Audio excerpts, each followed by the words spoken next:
अविनाशी भगवान शिव जिनकी पुनीत नाम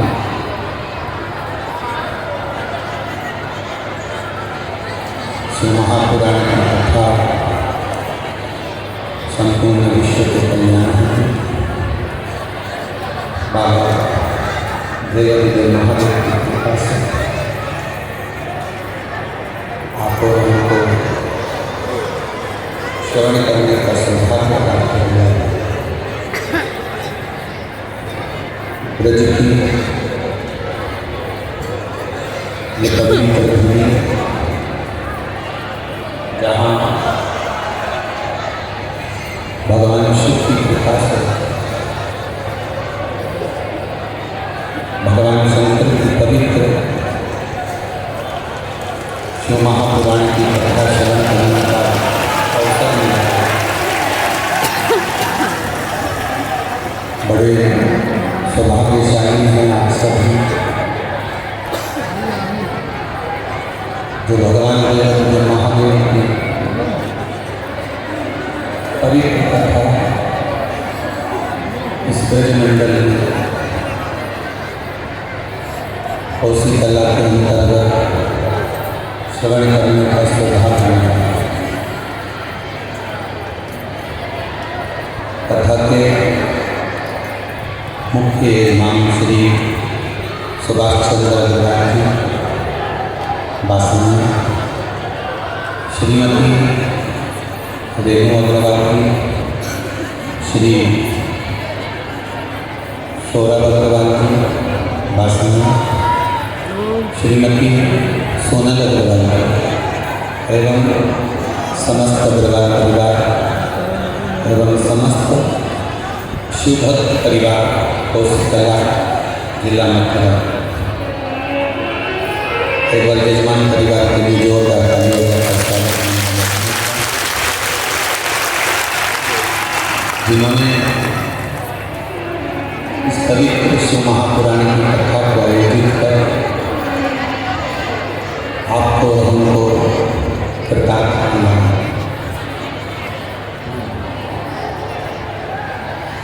मनुष्य की जो देह है, मानव का जो शरीर है,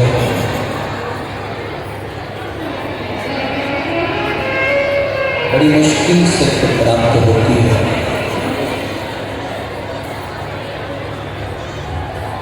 और बड़ी मुश्किल से मिलने के बाद अगर इस मानव देह से अगर कोई भगवान शंकर की भक्ति हो जाए, शिव जी की आराधना हो जाए, भगवान शंकर की उपासना हो जाए, तो ये मानकर चलना कि आपका जीवन मानव की देह सार्थक है। और तेरी कृपा बिना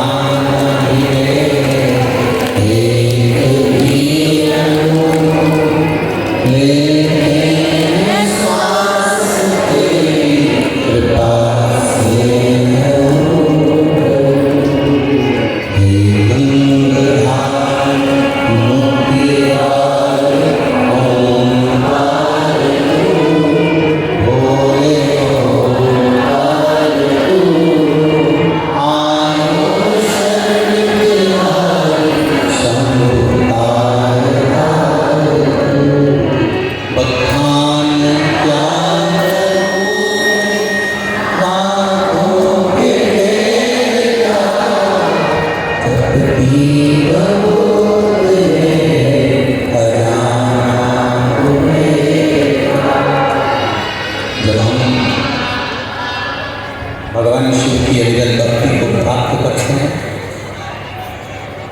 भगवान शंकर की कथा को श्रवण करते हैं, या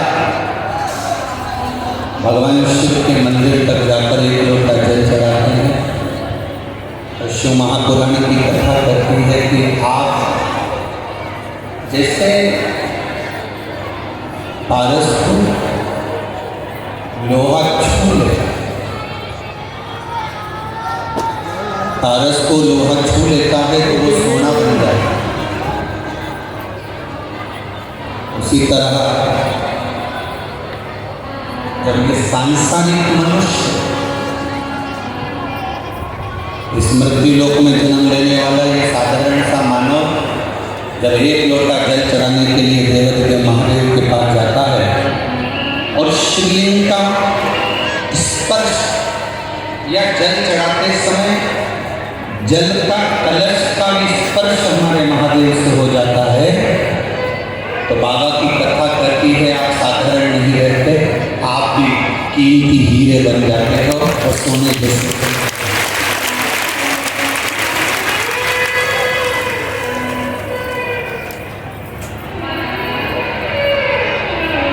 मंदिर में जाना भगवान शंकर की शरणागति को प्राप्त करना, भगवान शंकर के स्मरण को प्राप्त करना। शिव मंदिर तक पहुंचना, भगवान शंकर के मंदिर तक जाना या कथा तक पहुंचना, भगवान शंकर की भक्ति करना,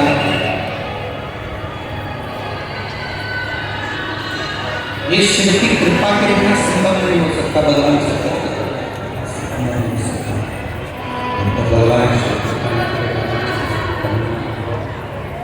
भगवान शंकर की करुणा ना हो, भगवान शिव की कृपा ना हो, तब तक ये संभव है।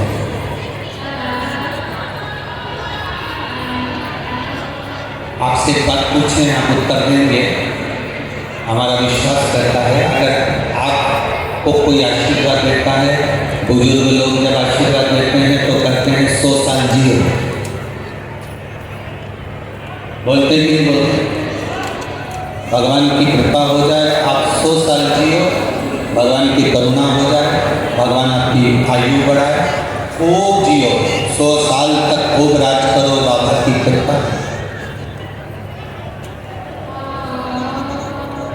मान लो आशीर्वाद देने वाले ने आशीर्वाद दिया, आशीर्वाद देने वाले ने आशीर्वाद दिया कि आप 100 साल जियो, और मान लो कोई आशीर्वाद तुमको दे और के 65 साल जियो, 70 साल जियो, 35 साल जियो, 40 साल जियो, आपको वो आशीर्वाद अच्छा लगेगा क्या? अरे बोलो तो जल्दी। आशीर्वाद कोई दे रहा है और वो कह रहा है कि 100 साल जियो, तो उसके मुख से सुनने में तुमको अच्छा लगा। आशीर्वाद कोई दे रहा है और आपने उसके मुंह से सुना कि 100 साल जियो, तो आपको सुनने में अच्छा लगा। पर यदि कोई कहे कि आप 65 साल जियो, 70 साल जियो, 35 साल जियो, 40 साल जियो, तो आपको सुनने में अच्छा लगेगा। शिव महापुराण की कथा करती है, आधा अधूरा सुनना अपने को अच्छा नहीं लगता, उसी तरह शिव महापुराण की कथा कहती है कि जब भी भोलेनाथ के पास में जाना, शिव महापुराण की कथा में जाना, या शंकर जी के शिवालय में देवालय में एक लोटा जल समर्पित करने के लिए जाना, शिव महापुराण की कथा कहती है कभी अधूरे मत जाना। जैसे राम मंदिर में नारियल को फोड़ा जाता है, भगवान कृष्ण के यहाँ नारियल को फोड़ा जाता है, जैसे गणेश जी के मंदिर में नारियल को फोड़ा जाता है, जैसे हनुमान जी के मंदिर में नारियल को फोड़ा जाता है, सारे देवताओं के मंदिर में नारियल को फोड़ा जाता है, चढ़ाया जाता है, तोड़ा जाता है। केवल एक शंकर जी का मंदिर ऐसा होता है जहाँ नारियल को फोड़ा नहीं जाता, पूरा की पूरा देवदेव महादेव को दिया जाता है। सारे देवताओं को अगर चावल का दाना टूटा भी चढ़ गया तो स्वीकार होता है, पर महादेव की कथा करती है कि मुझे 1 किलो, 2 किलो, 5 किलो या 1 मुट्ठी चावल चढ़ाने की जरूरत नहीं है। शिव की कथा कहती है एक दाना चढ़ाना पर वो दाना खंडित ना हो, वो पूर्ण हो। आधा नहीं चाहिए, टूटा हुआ नरियल नहीं चाहिए। बाबा की कथा कहती है कि मुझे जो देना वो पूरा की पूरा आखा की आखा है। आखा की आखा दीजिए, पूर्ण दीजिए, उसको तोड़ा ना चाहिए। शिव महापुराण की कथा कहती है, भगवान शंकर का संवाद देता है। शिव महापुराण की कथा कहती है कि भगवान के मंदिर में जाना या शिव महापुराण में जाना आधे मत जाना। बैठे यहाँ पर हो, मन घर पर लगा हुआ, बैठे यहाँ पर हो, ध्यान चप्पल में लगा हुआ, बैठे यहाँ पर हो, मन कहीं और लगा हुआ। एक ऐसी कथा में जाने से कोई लाभ नहीं। आज आप कथा के विराम दिवस पर आए हो, लाखों की संख्या में यहाँ पहुंचे हो। जमीन पर जहां जगह मिल जाए, जहां तुम्हें जगह मिल जाए, ब्रज की गज में भूमि पर वहां आराम से बैठना। आज विराम दिवस की जब कथा हो, कथा का जब 12 ज्योतिर्लिंग का संवाद पूरा हो जाए, कथा की आरती हो जाए, तब आपने इस पल्लू को उस भूमि पर नमन कर कर देवदेव महादेव से कहकर जाना होगा। पहली बार मैं इस कथा पंडाल में बैठकर कथा सुन रही हूँ, तो ऐसी कृपा करना कि मेरी झोली खुशियों से भरना, मैं फिर कथा के पंडाल में पहुँचूँ।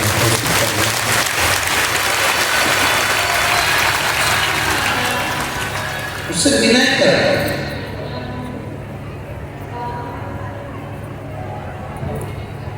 जहां जगह मिले वहां बैठकर उससे प्रार्थना कर, दिल से, वो दिल से देता है।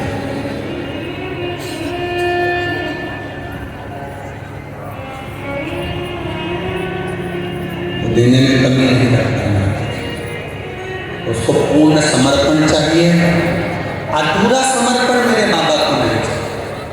आपका आधा मन यहाँ लगा, आधा मन कहीं लगा, तो वो बाबा को स्वीकार। तेरी कृपा बिना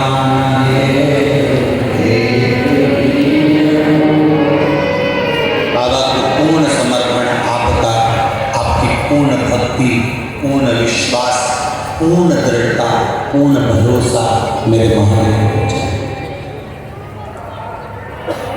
आधा भरोसा नहीं, आधी दृढ़ता नहीं, आधा विश्वास।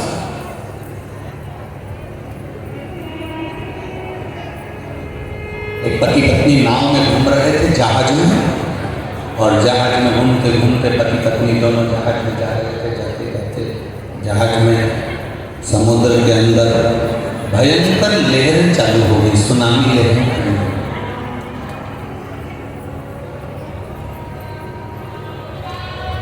सुनामी लहरें पड़ रही।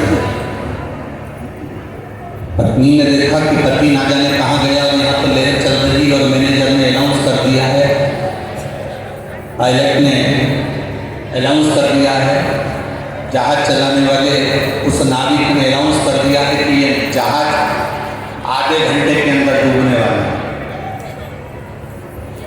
जिसको बचना हो वो बचे। लोग जहाज में जो ट्यूब पड़े थे, उन ट्यूब को फेंक फेंक कर जाने लगे, छोटी छोटी नौकाएं पकड़ कर जाने लगे। जो तैरना जानता था वो कूद कर जाने लगे।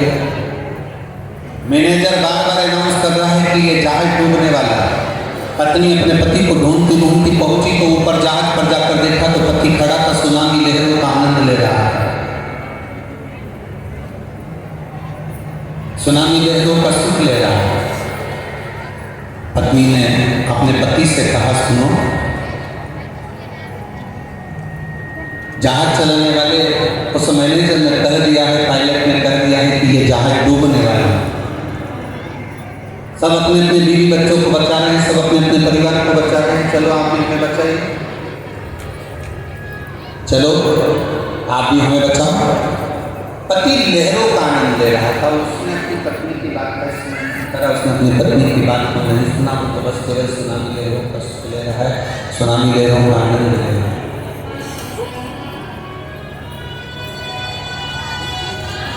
थोड़ी देर बाद पत्नी नीचे फिर वापिस ऊपर आने के बाद पत्नी ने फिर कहा, देखो मैं मर जाऊंगी, सब अपने अपने पत्नी और बच्चों को बचा रहे हैं, आप मुझे बचाओ, मैं मर जाऊंगी। मुझे लगता है कि तुम मुझे मरा हुआ देखना चाहते हो, इसलिए बचाना नहीं चाहते।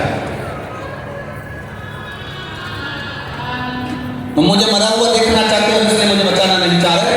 मैं जान रही हूँ आपकी राय, मैं आपको समझ रही हूँ अच्छे से, आप मुझे मरा हुआ देखना चाहते हो। इतने में पति को क्रोध आया, पति ने जेब में से बंदूक निकाली, पत्नी के सिर पर रख दी। मरो मरो करती है, मैं जब भी मार डालता। बंदूक निकाल कर पति ने अपनी पत्नी के सिर पर रखा और कहता, अभी तुझे मार डालता। पत्नी हंसने लगी, पत्नी मुस्कुराने लगी, पति हंसी ठाका लगाकर। पति ने पूछा, क्या हुआ? पत्नी कहती है, मैं जानती हूँ कि तुम मेरे पति हो, तुम मुझे मार नहीं सकते, ये मैं अच्छे से जानती हूँ। पति ने कहा, तेरे सिर पर बंदूक रखी है, खटका दबने वाला है, और तू कह रही है कि मैं तेरा पति हूँ, तुझे मार नहीं सकता। उसी तरह जैसा तेरा मुझ पर भरोसा है, पति कहता है मुझे मेरे भोलेनाथ पर भरोसा है, वो मुझे डूब नहीं देगा। मुझे मेरे भोलेनाथ पर भरोसा है, वो मुझे डूबने नहीं देगा, वो डूबने नहीं दे सकता।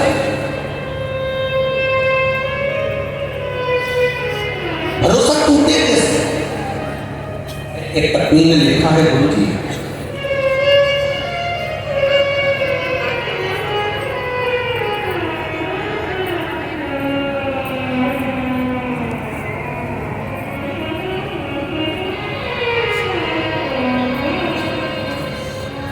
मेरा नाम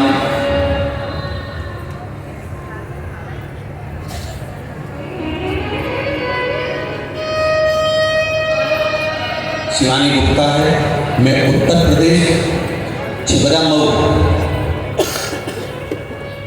जिला कन्नौज की रहने वाली हूँ। कहीं बेटी है, कहीं बेटी हो तो हाथ जा सकती है। मेरा नाम शिवानी गुप्ता है, उत्तर प्रदेश छिबरामऊ जिला कन्नौज की रहने वाली हूँ। मेरे पति का नाम सचिन है। कहीं बेटी हो तो हाथ हिला सकते हैं, कहीं बेटी हो तो अपना हाथ हिला सकते हैं। मेरे पति का नाम सचिन है। गुरु जी, आप भी एलईडीओं पर इस पत्र को पढ़ सकते हैं और आस्था चैनल पर भी इस पत्र को आप पढ़ सकते हैं। मेरे पति का नाम सचिन है। गुरु जी, मेरे बाबा का मैं क्या वर्णन करूं? गुरु जी, मेरे पति के मुंह में एक छाला हो गया। मैंने डॉक्टर को दिखाया तो डॉक्टर ने जांच के लिए कहा। जांच कराने के लिए लखनऊ गई तो जांच में कैंसर निकला। जब जांच में कैंसर निकला, फिर हमारी दीदी ने कहा कि तू परेशान मत हो, डॉक्टर का इलाज करवाती है और साथ में पशुपतिनाथ का व्रत करना शुरू कर। मैंने मेरी बहन से पशुपतिनाथ के व्रत का वर्णन सुना। 1 लोटा जल और बेलपत्र चढ़ाना शुरू कर। गुरुजी, मैंने अपने पति की शिव जी से चढ़ी हुई एक बेलपत्र लाकर अपने पति को देना प्रारंभ करा। पति को बेलपत्र देती, खिलाती, वो बेलपत्र खाते। फिर मैंने आगरा में डॉक्टर को दिखाया तो डॉक्टर ने कहा इनका ऑपरेशन करना बहुत जरूरी है। कैंसर और फैले, उससे अच्छा है कि इसका ऑपरेशन करा। हमने ऑपरेशन की हाँ भरी। गुरुदेव, जब ऑपरेशन की हाँ भरी तो उनके मुख में से 18 गठाने निकली। आप इस पत्र में पढ़ेंगे तो आप देखेंगे कि उनके मुख में से 18 गठाने निकली गई। और 18 गठान निकालने के बाद शिव की कृपा किसको कहते हैं बाबा, वो देखिए। लखनऊ में जांच में कैंसर था, दिल्ली में जांच में कैंसर था और आगरा में जब गठानें निकाली गई उन गठानों को मुंबई भेजा गया और वहाँ जांच कर कर जब गठानें आई तो उस गठान में से कैंसर समाप्त हो चुका था। ये संकल्प है। दोनों फोटो लगाए गए हैं, एक जिसमें गांठें निकाली गई है कैंसर की और दूसरा गांठ निकलने के बाद जब कैंसर नहीं निकला तब दूसरा फोटो आप लोग रेडियो पर और अपने अपने टीवी स्क्रीन पर देखें। शिव तत्व की प्राप्ति और घड़ी है। आपको लग सकता है कि क्या शंकर भगवान की बेलपत्र चढ़ी हुई खाने से क्या रोग की समाप्ति हो सकती है? बेलपत्र खाने से क्या शिव जी पे चढ़ा हुआ जल पीने से क्या दुख का निवारण हो सकता है? शंकर भगवान पे चढ़े हुए जल को पीने से क्या हमारा दुख समाप्त हो सकता है? शिव जी पे चढ़ी हुई एक बेलपत्र का फल क्या हमको जीवन का आनंद दे सकता है? मेरी जीजियों, थोड़ा कष्ट परमात्मा जरूर है। उस कष्ट के समय पर उस कष्ट की घड़ी में, उस कष्ट के समय पर आप घबराए, थोड़ा दुख देगा। कपड़े धोने वाले किसी नारी या पुरुष को देखना जो कपड़े को धोता है, जो कपड़े को धो रहा है उस नारी पुरुष को डरा और आवाज़ शब्द की बढ़ा कर लोग आप पीछे से करें, सब जगह की आवाज़ बढ़ा कर। भीड़ बहुत ज़्यादा मात्रा में है तो आवाज़ें उधर बाहर की बाहर सब जगह की आवाज़।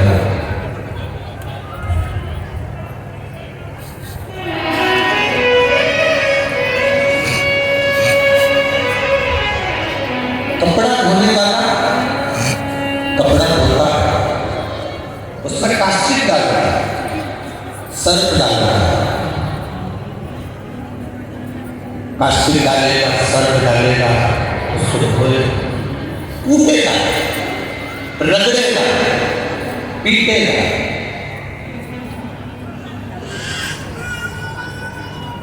तब जाकर कपड़ा उज्जवल हो पाता है, साफ हो पाता है। तब कपड़ा साफ करना है। कपड़ा उज्जवल हुआ, धोया, रगड़ा, कास्टिक डाला, उसको पानी में खंगाला, खूब कूटा पीटा, तब कपड़ा जाकर साफ हुआ। मेरा भोलेनाथ भी अपने भक्त की पूरी परीक्षा लेता है। एक बार पशुपति व्रत करा, नहीं फल मिला, घबराना नहीं। इस माता ने पत्र में लिखा, मैंने पशुपतिनाथ का व्रत किया, उसके बाद मेरे पति का ऑपरेशन हुआ। माता लिख रही, मुझे लगा था कि मैंने व्रत करा है तो ऑपरेशन नहीं होगा, पर जरा विचार करिए, अगर ऑपरेशन नहीं होता, मेरा बाबा ऑपरेशन नहीं करवाता, तो तुम यही भ्रम में रहती कि इसको कैंसर है, तुम इसी भ्रम में रहती कि इसको कैंसर है। पर बाबा ने, भले तूने पशुपति व्रत करा, पर तूने विश्वास बाबा पर करा तो ऑपरेशन हुआ, 18 गांठें निकली, जांच के लिए गई मुंबई, तब वहां से रिपोर्ट आई इसको कैंसर नहीं है। तब तेरे हृदय में सुकून हुआ कि कैंसर है।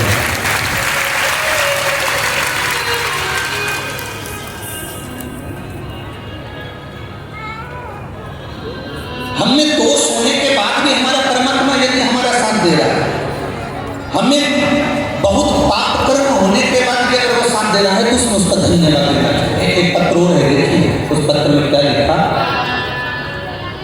मेरा नाम धर्मवती है, मैं फरीदाबाद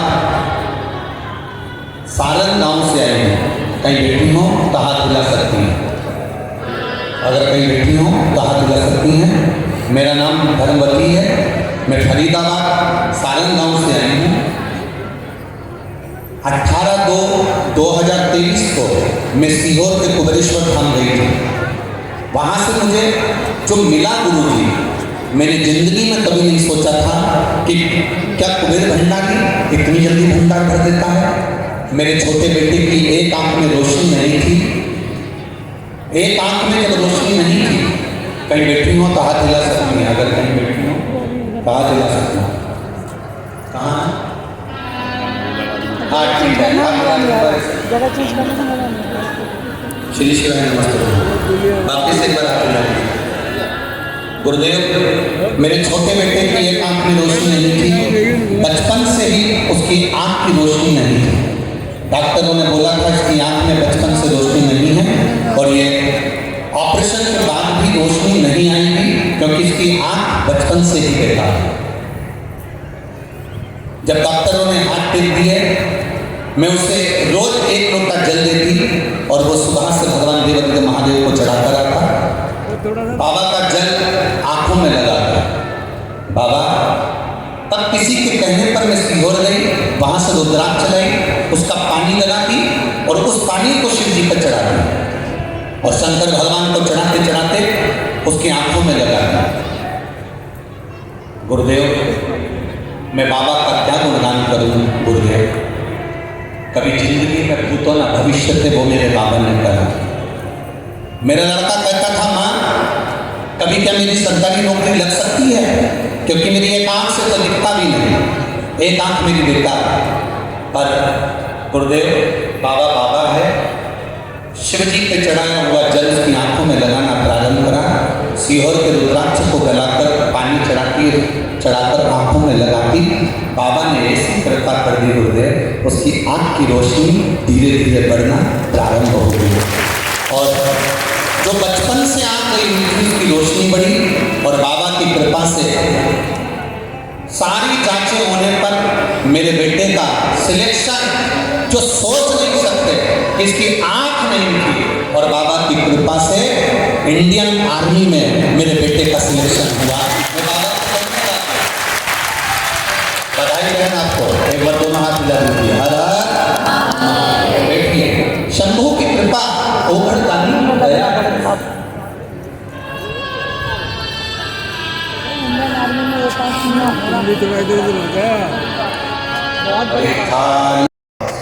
जीते हैं जब हम उसके सहारे जीते हैं, हम उसका भरोसा रख कर जीते हैं, जब हम उसके भरोसे पर चलते हैं तो वो भी हमारा हाथ पकड़कर पार करता है। हाथ पकड़कर पार करता है। मेरी ब्रज की जीजी और मेरे ब्रज के जीजा, मेरी बेटियों, मेरे बेटाओं, ये बात का स्मरण आपके जीवन में रखना। वो पिता है जगत। भगवान नारायण के लिए अगर कोई पिता कहलाए तो वो देव महादेव कहलाए। भगवान नारायण के लिए अगर पिता कहलाए तो भगवान शिव कहलाए। भगवान जगत का, और जो जगत का पिता है वो आपका ही पिता। कभी बाप अपनी बेटी को,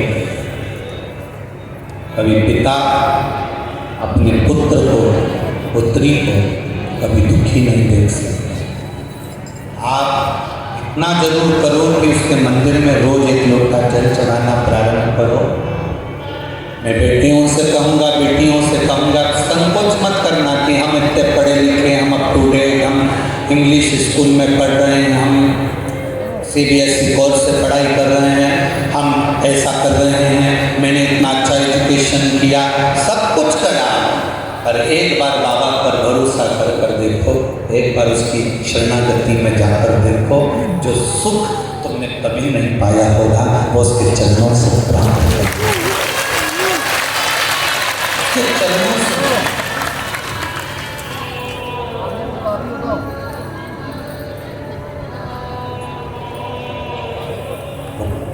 साधारण नहीं है मेरा जीवन देना। सुख और आनंद दोनों में अंतर होता है। सुख में और आनंद में अंतर होता है। होटल में जाकर बैठकर अकेले खा लेना सुख है। होटल में जाकर अकेले बैठकर खा लेना सुख है, पर थोड़ा सा भोजन बनाकर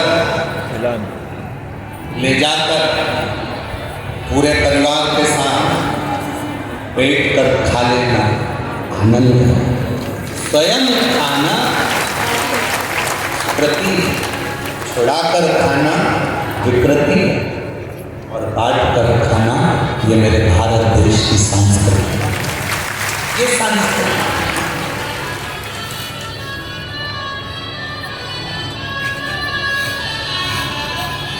कोई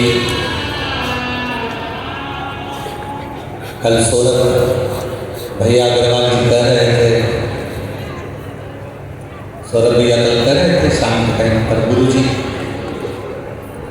लाखों शादियां होंगी परिवार में, हजारों जन्मदिन की पार्टियां होंगी परिवार में,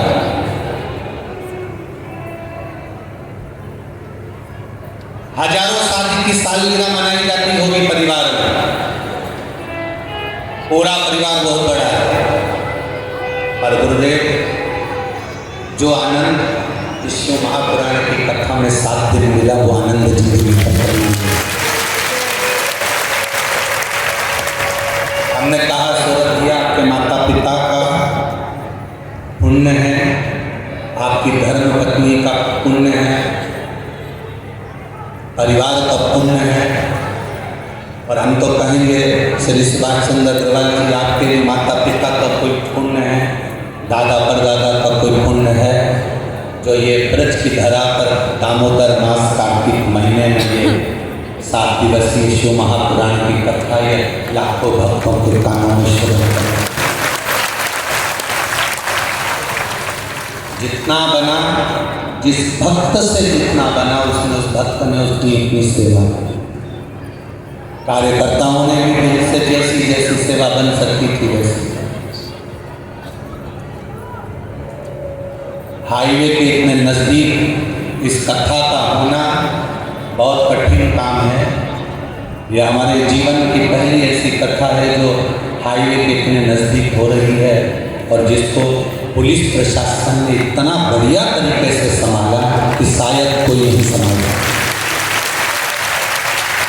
शायद कोई नहीं संभाला। जब लाखों भक्त गाड़ियां लेकर आते हैं और लाखों भक्त जब बाहर निकलते हैं रोड पर, तो कम से कम 9-9, 10-10 घंटे, 11-11 घंटे तक जाम नहीं खुलता, और 3 घंटा, 2.5 घंटा, 3 घंटा, 3.5 घंटा, 4 घंटे में सब गाड़ियाँ अपने अपने गंतव्य की ओर जाना प्रारंभ हो जाता है। ये साधुता है यहाँ उत्तर प्रदेश पुलिस की बहुत बहुत साधु। तो कहेंगे कि यहाँ की उत्तर प्रदेश पुलिस की जागरूकता और शीघ्रता। आज हमने एक पत्र, जो हम जहाँ अग्रवाल वाटिका में रुके हुए हैं वहाँ पर किसी ने पत्र कल काउंटर पर दिया होगा, वो पत्र में पढ़ा। उस पत्र में लिखा था, उस पत्र में था कि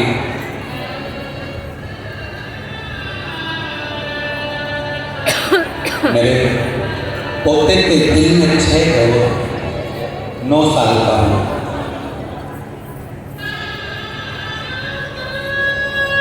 और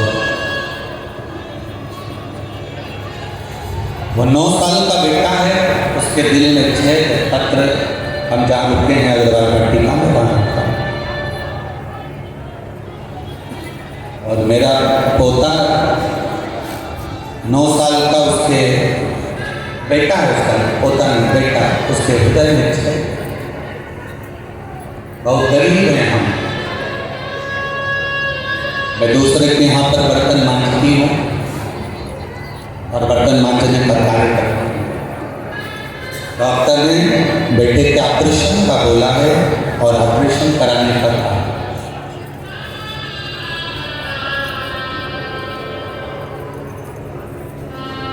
यही कहीं मथुरा के आसपास की है। जब बेटे के ऑपरेशन का कहा, लड़का एक ही है, हृदय में छेद है, ऑपरेशन कराऊं तो कैसे कराऊं, घर भी इतना नहीं। और डॉक्टर कहता है कि ऑपरेशन होने पर इसका क्या होगा हम नहीं कर सकते। कई बार छोटा बच्चा है, कोमा में ना जाए या वेंटिलेटर करना पड़ा है, इतना धन तुम्हारे पास में नहीं, इतना धन नहीं, इतना पैसा। तब किसी जगह पर जब वो बर्तन मांजने के लिए गई और वहां टीवी पर कथा सुन रही थी,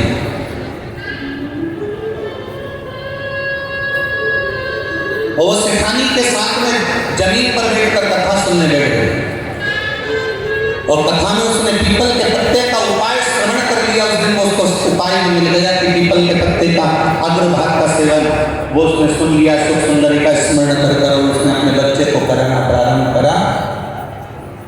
फिर उसने वापिस सरकारी हॉस्पिटल में जांच कराई तो उसका बच्चे का जो हृदय का छेद था वो बाबा की कृपा से भर चुका।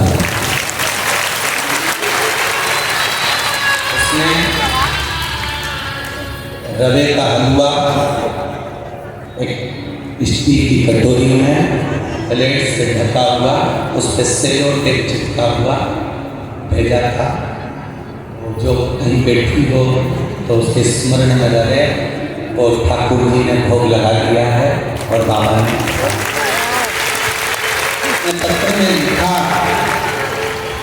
गुरुदेव मैंने अपनी सेठानी जी से छुट्टी मांग ली है इस कथा के लिए, और मेरे पास इतना धन नहीं है, तो मैंने सेठानी जी से अपनी 1 महीने की तनख्वाह 800 रुपये उनसे ले ली है।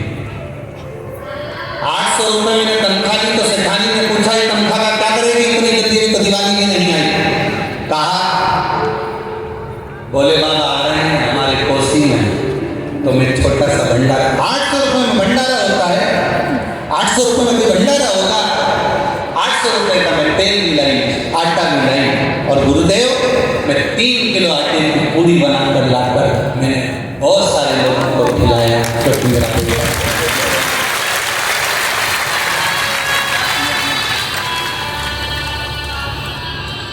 मेरी जीजियों बहुत करोड़पति बन जाओगे, धन तो बहुत हो जाएगा, पर मन कहाँ से लाओगे? ये जो मन है ना, ये बड़ी मुश्किल से मिलता है, बड़ी मुश्किल।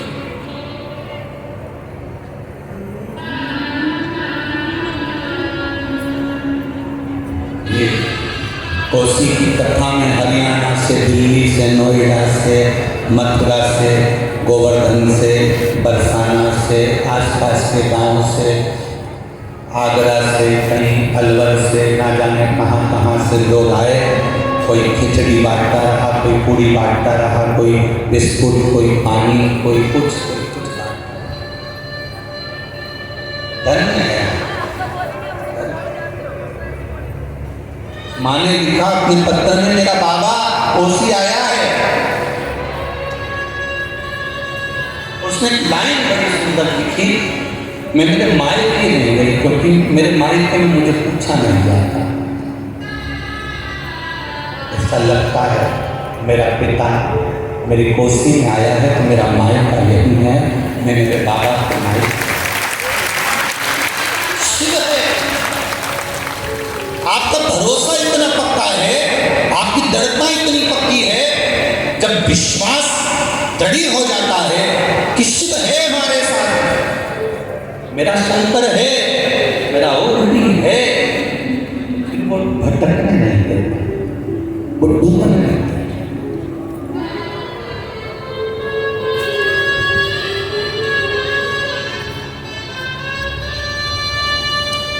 इस पत्र में किसी ने डायरी भेजी है, पूरी डायरी खाली है, पर आगे एक माँ ने लाइन लिखी है, उन्होंने लिखा, मैं संपूर्ण ब्रजवासियों की तरफ से, आप एलईडी पर इस पत्र को पढ़िए, आस्था चैनल पर इस पत्र को पढ़िए, मैं नमन करती हूँ संपूर्ण ब्रजवासियों की तरफ से, कोटि कोटि प्रणाम करती हूँ। मेरा नाम रश्मि है, पति का नाम जगन सिंह है, मेरा मायका मथुरा है। कहीं बैठी हो तो हाथ हिला सकती हूँ, अगर कहीं बैठी हो तो अपना हाथ हिला सकती हूँ। मेरा नाम रश्मि है, पति का नाम जगन सिंह है, मेरा मायका मथुरा है, मैं अपने ससुराल आगरा से आई हूँ। हम 3 लोग आए हैं गुरु जी यहाँ। गुरुदेव जब पत्र में लिखा, उन्होंने द्वापर था तब मेरे शंकर भगवान कृष्ण जी से मिलने के लिए आए थे। आज कलयुग में ऐसा लग रहा है कोसी में वापिस महादेव कृष्ण से मिलने के लिए।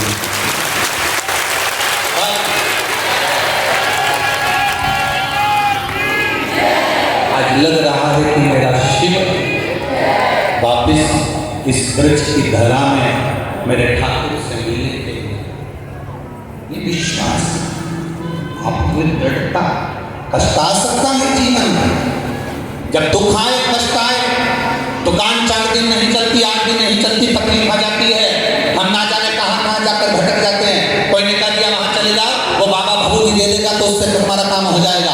कोई कहेगा वहाँ चले जाओ, वहाँ से नरियल मिल जाएगा तो तुम्हारा काम हो जाएगा। कोई कहेगा वहाँ चले जाओ, वहाँ से ये लिया ना, एक मोदी लिया ना, बांध देना तो काम हो जाएगा। शिव महापुराण की कथा कहती है, दुनिया में अगर जन्म हुआ है, संसार में अगर पैदा हुए हो, तो चाहे सियोर वाला महाराज हो, चाहे दुनिया का कोई महाराज हो, चाहे दुनिया का कोई व्यक्ति हो, उसे अपने कर्म को तो भोगना ही पड़ता है। कर्म गति बड़ी प्रबल है। मेरे राम जी महाराज प्रकट हुए, मेरे राम जी प्रकट हुए, उनके जन्म की तारीख बड़ी सुंदर थी। रामचरितमानस में लिखा, नवमी तिथि, सुंदर चैत्र महीना, दोपहर 12 बजे मेरे राम जी महाराज का प्रकट हुआ। कितना सुंदर मुहूर्त था, कितनी सुंदर तिथि थी। उसके बाद भी राम जी महाराज को वन तक जाना पड़ा। जब उनका विवाह हुआ, एक से बढ़कर एक विद्वान दशरथ जी की सभा में बैठे हुए थे, एक से बढ़कर एक विद्वान जनक जी की सभा में बैठे हुए थे। जब जानकी और राम जी का विवाह हुआ, उसके बाद भी माता जानकी को और राम जी को वन जाना पड़ा। लिखा हुआ है, उसे कोई टाल नहीं सकता।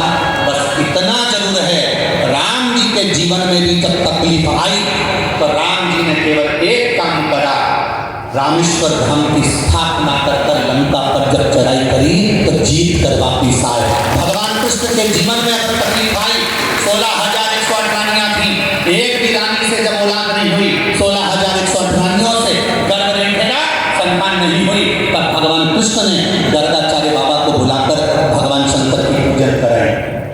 एक एक रानी के साथ 11-11 दिन तक बैठकर भगवान कृष्ण ने शंकर जी की आराधना करी। तब शिव जी ने आशीर्वाद दिया, एक एक रानी से 11-11 संतान होगी।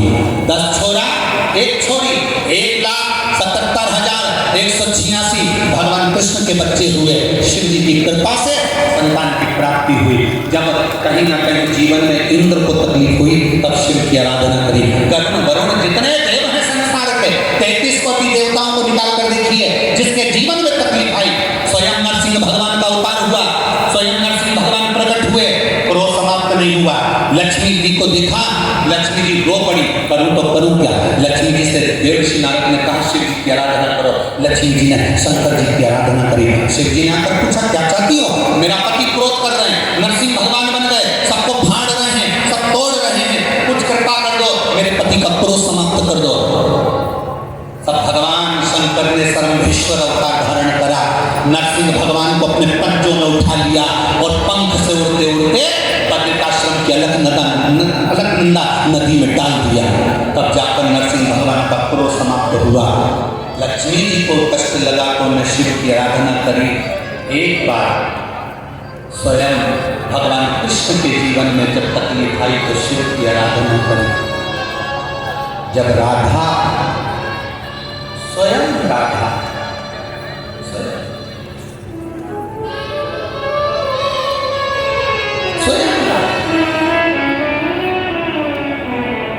आप लोगों ने पुराणों में पढ़ा है कि नहीं पढ़ा, कभी अगर मौका मिले तो एक बार देवी भागवत स्कंद पुराण,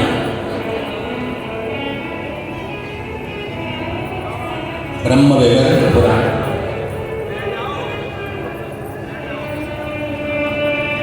काली चरित्रांतर, एक बार अगर समय मिले तो आप इनको पढ़ेंगे, कुछ ना आपको मिलेगा। ये दुनिया के लोग जो राधे राधे करते हैं, राधा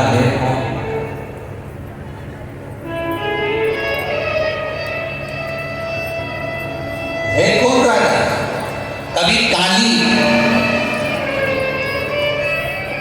रसअमृत को पढ़ना, कभी स्कंद पुराण को पढ़ना, कभी मौका मिले एक बार देवी भागवत को पढ़ना, उसमें आपको मिलेगा कि राधा और कोई नहीं, शंकर का ही एक स्वरूप है, और कृष्ण और कोई नहीं, माँ काली पार्वती का ही एक स्वरूप है। आप कभी पढ़िए, और अगर पोथी पढ़ने का भी समय ना मिले, पुराण पढ़ने का भी समय ना मिले, तो एक बार नेट पर सर्च कर देखना। अगर पोथी और पुराण भी नहीं उठा सकते, इतना समय नहीं है, तो एक बार सर्च कर देखना कि भगवान शंकर और भगवान पार्वती, माता पार्वती और शिव कैलाश धाम पर बैठे आनंद के साथ विहार कर रहे, बैठे हुए चर्चा कर रहे, और शिव जी पार्वती को, पार्वती शिव जी से कुछ संवाद कर मांग लेती है, पर उसका एक सुख द्वापर में देखा। आज कई माताएं कहती हैं हम भ्रम में पड़ गए गुरु जी, हम श्री शिवाय नमस्तुभ्यं हम बोले कि राधे राधे बोले, हम राधे राधे बोले कि श्री शिवाय नमस्तुभ्यं बोले, कि हम ओम नमः शिवाय बोले, कि हम राम नाम बोले, कि हम कौन सा नाम बोले। हम कहते हैं तुम जो चाहो वो बोलो, तुम राधे राधे बोलती हो, बोलते रहो, क्योंकि राधा भी शिव है और शिव भी राधा है। तुम्हें जो बोलना है बोलो, तुम राम भी कर रहे हो तो वो मेरा शंकर का गुणगान है, तुम शिव भी कर रहे हो तो मेरे राम और कृष्ण का गुणगान है। दुनिया के लोगों में भेद हो सकता है, पर देवताओं में कभी भेद नहीं हुआ। लोगों ने कह दिया राम हमारे, कोई कहता है कृष्ण हमारे, कोई कहता राधा रानी हमारी, कोई कहता है दत्त हमारे, कोई कहती है देवी हमारी, कोई कहता है ये हमारे, कोई कहता है वो हमारे। पर शिव महापुराण कोई भेद नहीं करती। शंकर जी के ऊपर जो कलश रखाता है, जिसमें से बूंद बूंद पानी टपकता है, उसके 3 पाए होते हैं। कभी भी कलश रखने वाले उस त्रिकोणी के पाए 4 नहीं होते, 3 पाए होते हैं, ब्रह्मा विष्णु और महेश। उसके ऊपर एक कलश रखा हुआ है, और वो कलश में से एक एक बूंद पानी नीचे गिर रहा है। ये ब्रह्मा, ये विष्णु, ये महेश, एक एक बूंद पानी नीचे गिर रहा है। मतलब ये बता रहे हैं कि हम तीनों एक हैं, हम में कोई भेद नहीं। ये 3 ब्रह्मा विष्णु महेश से बता रहे हैं कि हम में कोई भेद नहीं, हम तीनों एक हैं। ये दुनिया की दृष्टि में भेद, पर हमें भेद नहीं। तकलीफ आएगी, कष्ट आएगा, दुख आएगा, पर घबराना नहीं, कहीं इधर उधर मत भटकना। बहुत सारे मिलेंगे महाराज, कोई कहेगा हमारे पास आ जाओ, कोई कहेगा हमारे पास आ जाओ, कोई कहेगा हमारे पास आ जाओ, हम ये कर देंगे, हम वो पूजन कराएंगे, हम ये देंगे, हम वो दे देंगे। ना ना ना ना, आपका दुख, आपको खांसी चली है तो आपको खांसना है, आपको छींक आई तो आपको छींकना है, आपका सिर दवा दुखा तो दवा आपको खाना है। उसी तरह दुख यदि जिंदगी में आपको आया है तो शंकर जी के मंदिर भी आपको जाना है, तो दुख का वो स्वयं काटे।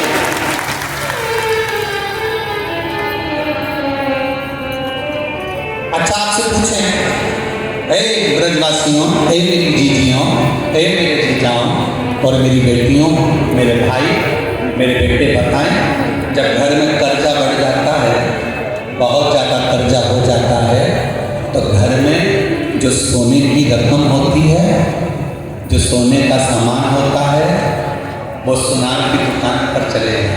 बोलो सही की गलत? बिल्कुल सही। अरे बोलो तो जम के। कर्जा बढ़ने पर घर का, बहू का, माता का, पिता का जो सोना है, अंगूठी है, चेन है, कुछ सामान है, ब्रेसलेट है, तगड़ी है, हार है, कुंडल है, इतने दिन तक वो अलमारी में रखा रहा, इतने दिन तक वो तिजोरी में रखा रहा। कर्जा होने पर घर का सामान, घर का सोना सुनार की दुकान पर, गिरवे वाले की दुकान पर पहुंच जाता है, भैया ये रख लो। तो दुकान वाला भी कहता है क्यों घर का सोना लिया, भाभी जी का जेवर लिया, माता जी का पूरा जेवर लेकर आ गए, क्यों?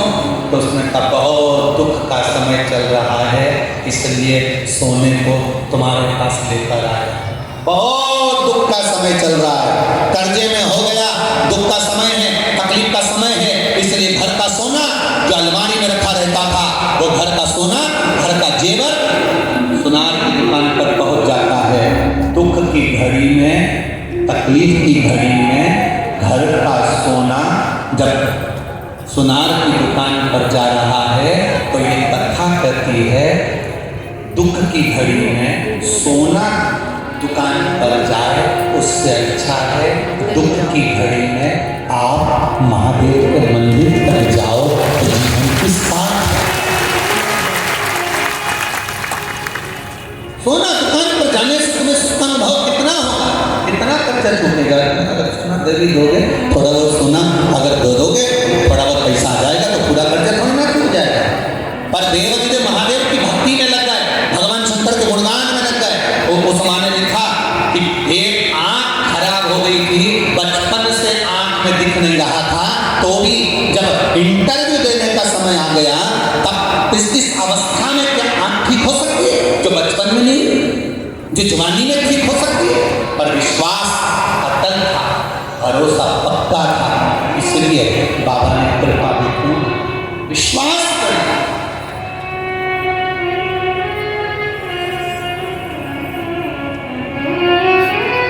भरोसा पक्का था उसके साथ।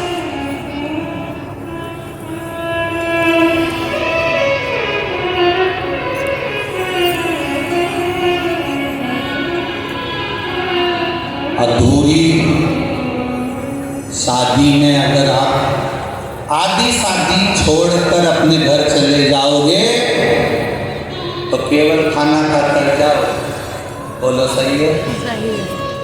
अगर पूरी शादी कर कर जाओगे, तो आखिरी में विदाई भी लेकर जाओ, बोलो सही है? अरे जम के तो बोलो मेरा आधी शादी में घर वापस जाओगे, तो केवल खाना खा रिसेप्शन अटेंड करो, अपने घर चले जाओ, ना साड़ी मिली, ना डब्बा मिला, ना कोई सामान मिला, ना मिठाई का डब्बा, ना साड़ी, ना कोई रकम, कुछ नहीं मिली। क्यों? अरे आई क्या थी, मुंह दिखाकर चली गई, खाना खा के चली तो गई, बहुत है जा। पर जो आया है शादी में, पहले दिन आया, 2 दिन नहीं आया, बुलौए में आया, 3 दिन नहीं आया, आखिरी दिन आया, पूरी शादी कराकर, भावर कराकर, छोरी को घर लेकर बहू घर में आ गई, तब जाए जाऊँ सा। तो इतने में घर के लोगों ने भी कह दिया, मामी जी जा रही है, काकी जी जा रही है, खाली हाथ नहीं जा, मिठाई का डब्बा लाओ, साड़ी लाओ, सामान लाओ, देव बुलौआ का सामान, बतासा, गेहूँ, चावल जो मिला वो मामी जी को दिया, इनको दो, काकी जी को दिया, इनको दो, क्योंकि ये पूरी शादी करा कर जा रहे हैं। शिव महापुराण की कथा आप भी आज कथा के विराम दिवस पर आए हो, कथा की आरती हो, कर्पूर गौरम हो, तब यहाँ से जाएं तो मेरा बाबा भी कहता है ये मेरी पूरा आशीर्वाद प्राप्त कर कर जाए, खाली हाथ ना जाए। मेरे बाबा को आधा चावल पसंद नहीं, मेरे बाबा को आधा नारियल पसंद नहीं, मेरे बाबा को कुछ खंडित वस्तु पसंद नहीं, वो पूर्ण रखता है, पूर्ण देता है। मेरा शिव बाबा, मेरा ओघड़दानी, मेरा शंकर, मेरा त्रिकालदर्शी, कैलाशी, अविनाशी आधा नहीं देता, पूरा।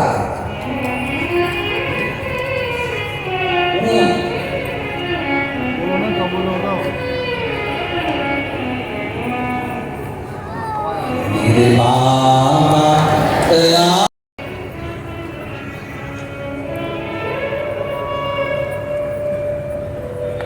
मुझे तेरा, आज विराम दिवस है, बड़े दिल से बाबा से कहें, जहाँ जगह मिले वहाँ बैठ कर बोले,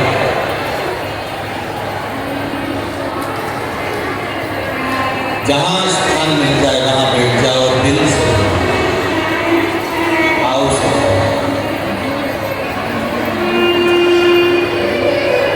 चाहे कार्यकर्ता भी खड़े हों तो उनसे भी निवेदन है 2 मिनट वेट करा बाबा से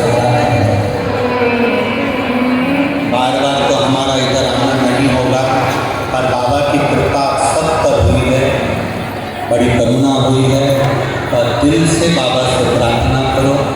देखो शिव महापुराण की कथा इतनी सरलता में मिलती नहीं, सब मिल सकता है, पर शिव महापुराण की कथा इतनी सरलता नहीं है। तो बाबा की कृपा है जो आपको मिली है। और आगे जहाँ जहाँ कथा है, जैसे 15 से 19 नवंबर को धुलिया महाराष्ट्र में धुले में है, फिर 21 तारीख से 25 नवंबर तक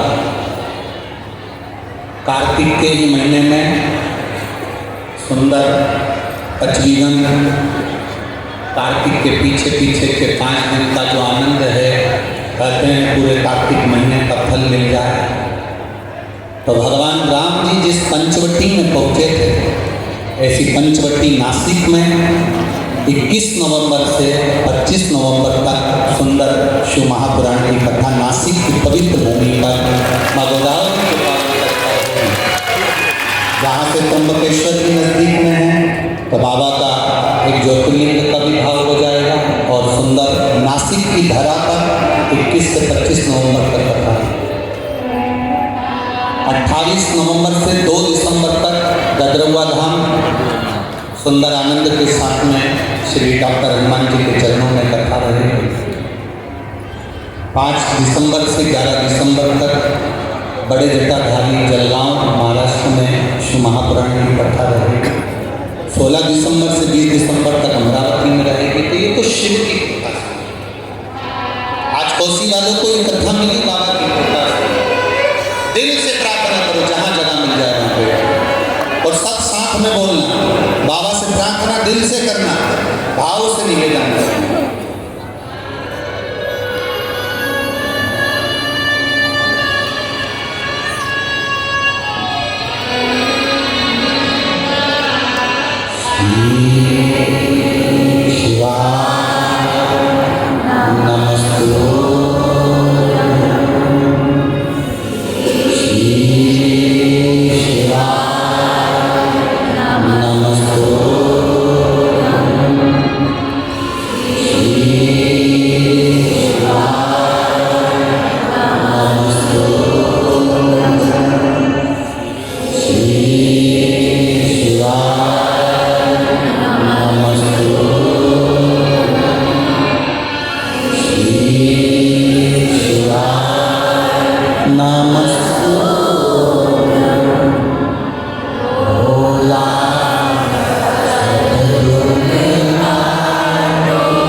भगवान देवदेव महादेव ने लीला रची है। ललिता जी ने उन्हें सखी भाव की दीक्षा है।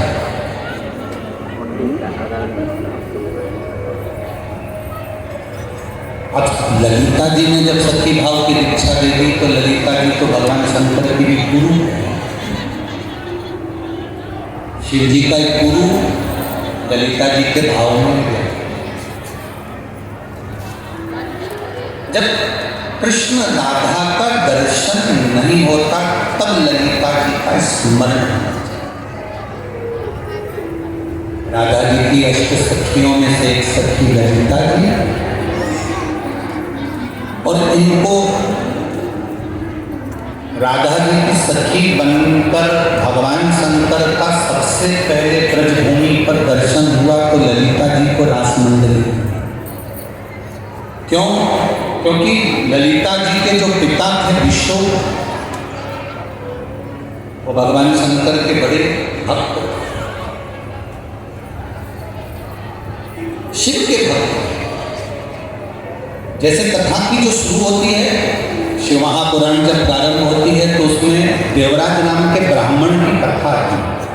आप लोगों ने श्रवण करी है, तो उसमें देवराज नाम के ब्राह्मण की कथा आती है कि देवराज शंकर जी के मंदिर में जाता है, चोरी का धन लेकर जाता है, बाद में बाहर निकलता है, बेलपत्री के पेड़ के नीचे उसके प्राण छूटते हैं और भगवान शंकर उसको नंदी पर बिठा कर कैलाश धाम लेकर,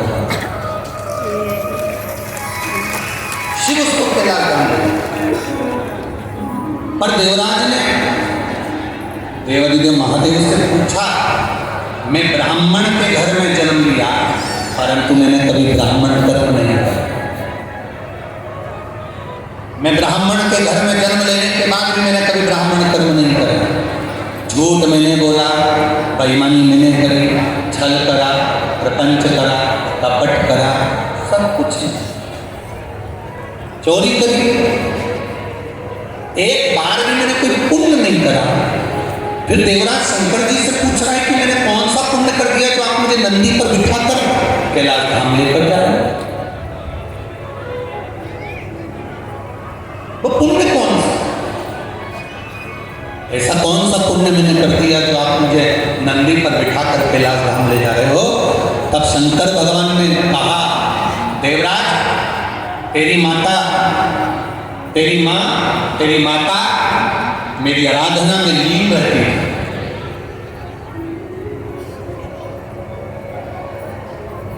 एकांत में जब कहीं जाती मार्ग से किसी वृक्ष के नीचे मेरा शिवलिंग उसको दिख जाता है तो वृक्ष की पत्ती को तोड़कर, उसके पास फूल नहीं लेता, पुष्प नहीं लेता, वृक्ष की पत्ती को तोड़कर वो मेरे शिवलिंग को समर्पित कर देती है।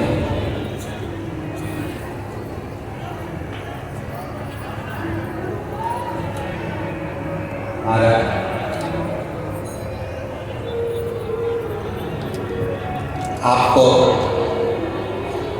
दिल्ली जाना है, आगरा जाना है, ग्वालियर जाना है, आपको कहीं पर अगर जाना है और आप थोड़ा सा समय निकाल कर जाएं, थोड़ा समय ऐसा लेकर जाना कि अगर कहीं बीच में रुकने का मौका भी मिल जाए तो थोड़ा सा,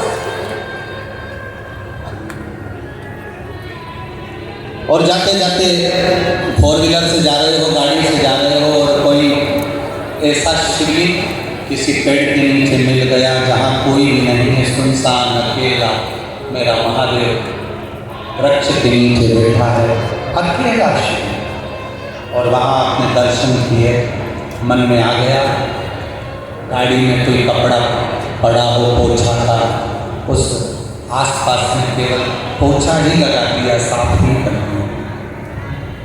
आसपास में कोई पेड़ पौधा हो तो उसकी पत्ती तोड़कर ही देवादिदेव महादेव को समर्पित कर दिया, पत्ती तोड़ कर दिया।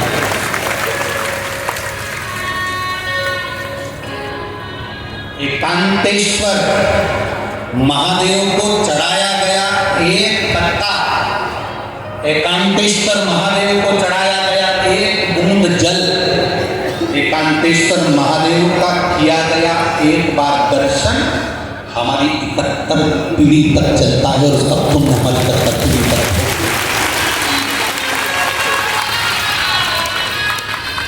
एकांतेश्वर महादेव एकांत में जो शिव बैठे हैं एकांत।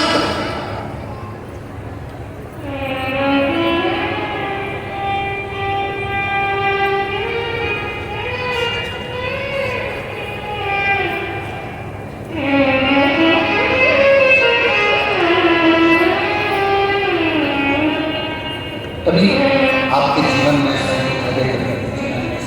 कभी आपके जीवन में ऐसा क्रम लगे, ऐसा योग लगे तो आप उसका स्मरण करिए। जा रहे हो हम ये अलग से नहीं कहेंगे आपको क्या अलग से कहीं एकांतेश्वर महादेव को ढूंढो। हम ये नहीं कहेंगे कभी कि आप कहीं एकांत में महादेव हो तो वहाँ जाकर बैठो, नहीं। आपके चलते चलते स्मरण में आप अपना काम करते रहो, अपना कर्म करते रहो, अपना काम में लगे रहो, अपने स्मरण में लगे रहो, उसके बीच में आप कर्म करते रहो। उसके बीच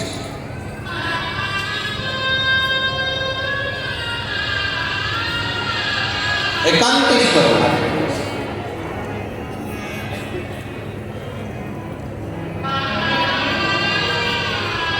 शिव कथा करती है।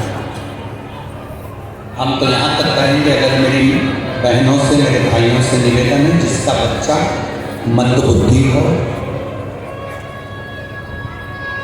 माइंड में काम कम कर रहा हो, बुद्धि से कमजोर हो, चित्तवृत्ति से कमजोर हो या शरीर से कमजोर हो, जिसका बच्चा बुद्धि से कमजोर हो, कभी अगर मौका मिल जाए तो गाय का जो दूध होता है वो दूध का दही बना,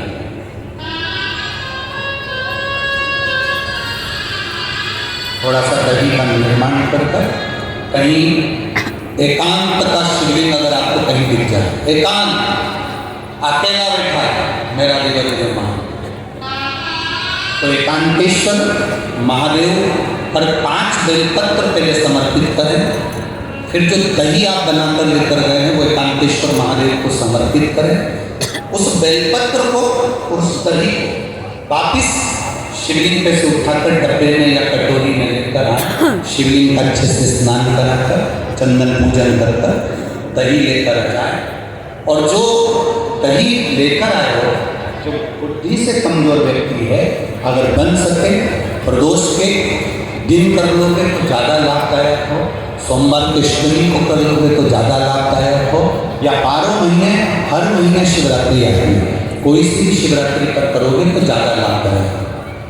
तो चढ़ा हुआ दही बच्चे को सुबह दोपहर शाम थोड़ा थोड़ा सा, पहले जो बेलपत्री लाए हो वो बेलपत्री इसको चूरा कर खा के बन जाए तो दे दो खाने को, नहीं बने तो उस बेलपत्री का चूरा कर उसको पीस कर उसकी गोली बनाकर दे दो, जिससे बच्चा निकल जाए। और थोड़ा सा दही जो एकांतेश्वर महादेव पर से लेकर आए उसको चटाना प्रारंभ करो। 3 या 4 बार प्रदोष पर कर लिया या 2-4 आपने महीने की शिवरात्रि पर कर लिया, बच्चे में जो विकास होगा आपको भी लगेगा कि मेरा बच्चा धीरे धीरे प्रबल होता जा रहा है। अब वो धीरे धीरे से अगर राल टपक रही है, अलंग पकड़ा लेता है और मन बुद्धि टाइप का है, तो उसमें अंतर आना प्रारंभ, फल मिलता जरूर। एक पत्र आया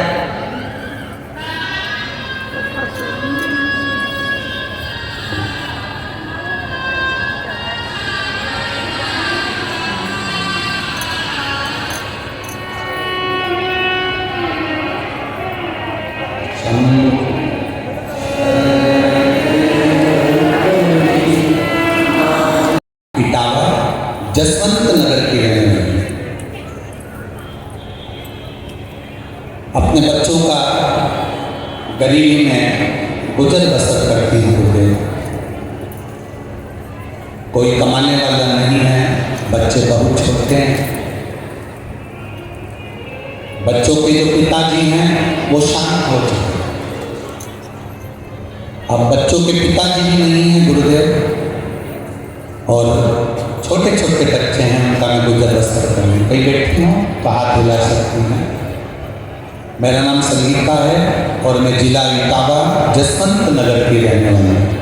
कहीं बैठी हूँ तो अपना हाथ हिला सकती हैं, कहीं बैठी हूँ तो हाथ हिला सकती हैं। अपने बच्चों का गुजारा कर रही हूँ, जैसे तैसे, उनके पिताजी भी नहीं है। गुरुदेव, शिव जी पे चढ़ी हुई बेलपत्र और शंकर जी के चढ़े हुए जल का मैं क्या बताऊं। पिताजी शांत हो गए, मेरे बच्चा दानी में गठान हो गई। बच्चा दानी में गठान हुई तो डॉक्टरों को जांच करवाया। गठान के अंदर से कुछ पानी निकाल कर जब जांच पर भेजा तो मुझे कैंसर बता दिया। अब पिता भी नहीं और कैंसर मुझे बता दिया। इतना पैसा भी नहीं कि हम इलाज करवा सकते। छोटे छोटे से बच्चे हैं, कहाँ जाए। मेरे एक बच्चे ने कहा, माँ डॉक्टर ने क्या बताया है तुझको। मैं अपने बच्चे को कैसे बताऊं कि मुझे कैंसर बता दिया। पिता होते तो समान अकेली बच्चों को पालने वाले। माँ तू रो रही है, तेरी आंख में आंसू है। सियोर वाला महाराज कहता है मन टीवी में, सारी समस्या का हल माँ तू मत रो। कल से मैं शंकर जी के मंदिर जाऊंगा, तेरे लिए जल चढ़ाऊंगा, बेलपत्र लाऊंगा, तुझे दूंगा। बस 3-4 दिन हम जब जांच कराते रहे तो मेरे मुंह से खून निकलना प्रारंभ हो गया, नाक में से खून बहना चालू हो गया। कैंसर 4th स्टेज का डॉक्टर कह दिया। मुंह से भी खून आ रहा था, नाक से भी खून आ रहा था। मेरे बच्चे मेरा मुंह पोंछ रहे थे। हमने डॉक्टर से कहा, डॉक्टर साहब इतना पैसा तो नहीं है कि हम कैंसर का इलाज करवाएं, पर बाबा चाहेगा तो सब अच्छा करेगा। हम घर आ गए दवाई लेकर। मेरे बच्चे ने, एक बच्चे ने पशुपति व्रत कर लिया। आटा सेकते हुए हाथ जला लिया, हलवा बना। बाबा का हलवा बनाया, पशुपति व्रत करा। एक बच्चा मंदिर जाकर जल लाता, बेलपत्र। मैं बाबा का क्या गुणगान करूं गुरुदेव। शिव शिव। मेरे बच्चे बस एक ही बात कहते हैं, सियोर वाला महाराज कहता है ना माँ, वो व्यासपीठ से शिव को याद करता है। माँ संकट आता है तू चिंता ना कर, तेरे मुंह में से खून निकलना बंद होगा, तेरी नाक में से खून निकलना बंद होगा। गुरुदेव, बेलपत्री खाई, जल पिया, पशुपतिनाथ का मेरे बच्चे ने दूसरा व्रत करा।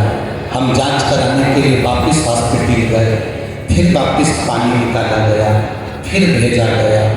अगली रिपोर्ट नॉर्मल आ गई, कैंसर। कहीं आई है क्या? कहीं आई हो तो हाथ हिला सकते हो। आई ना? टीवी वालों को दिख रहा है? हाँ तो हाथ हिला दो एक बार, अगर आई है तो हाथ दो। साधु का श्री शिवाय नमस्ते। बैठो बहन, बैठिए। मेरा कैंसर समाप्त हो गया। इसमें एक लाइन उन्होंने लिखी है, गुरुदेव आपकी वाणी को मेरे बच्चे सुनते हैं और उनका भरोसा पक्का हुआ और बाबा ने मुझे थाम लिया। मेरा कैंसर मेरे बाबा ने। शिव है ओखली करके कहाँ है?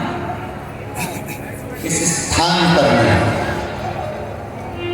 भरोसा अगर पक्का है मिलता जरूर।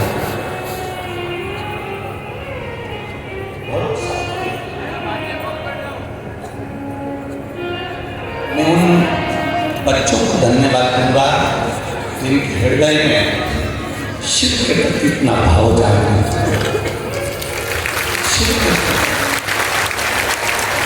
इसके पिता नहीं, माँ घर का गुजारा कर रही हो और माँ भी जाने की कतार पर आ जाए और छोटे बच्चों से पूछना कि उनकी जिंदगी का सार्थकत्व पूरा समाप्त हो जाता है। पिता चले गया, माँ बची, वो भी अंतिम क्षण पर 4th स्टेज कर रहे हैं सर। मुंह में से खून आ रहा, नाक में से खून आ रहा, कानों में से खून बह रहा। अंतिम घड़ी क्या है? मेरे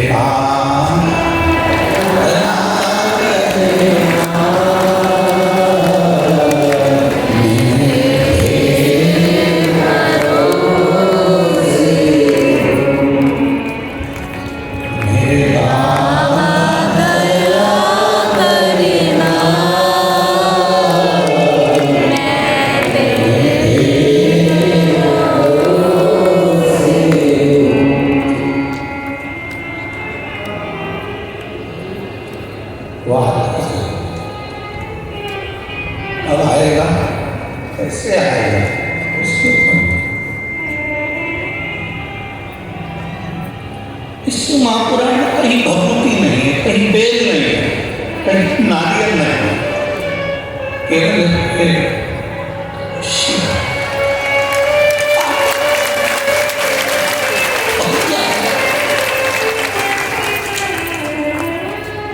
भरोसा पक्का रखना, भरोसा मत टूटने। अगर भरोसा नहीं टूटा तो आएगा। बच्चा लिख रहा है, माँ सियोर वाले कहता है सुनते रहते, अगर तो आता उसके भरोसे होना चाहिए।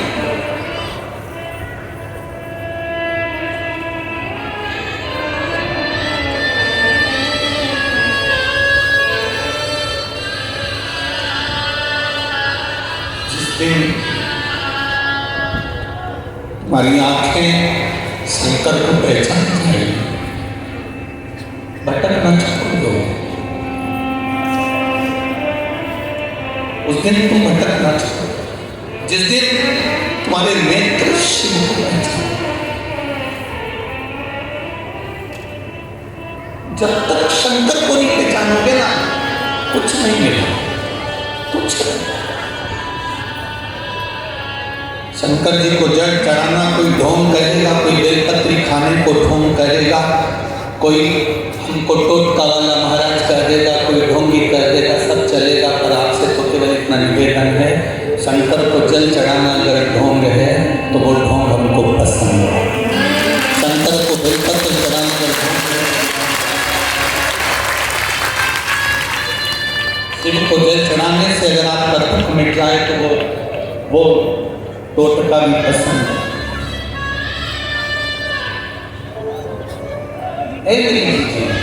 आप आए जरूर हो, आपके पत्र का इंतजार करूंगा। जितने आए हो ना, जब कहीं कथा होगी, किसी का पत्र 3 महीने में पहुंचेगा तो किसी का 1.5 महीने में पहुंचेगा। ये पक्का कहता हूं, पत्र जरूर पहुंचे। ये विश्वास है हमारा शिव के प्रति, ये भरोसा है हमारा शंकर के प्रति। वो कब, कैसे, कहाँ करुणा करेगा उसके।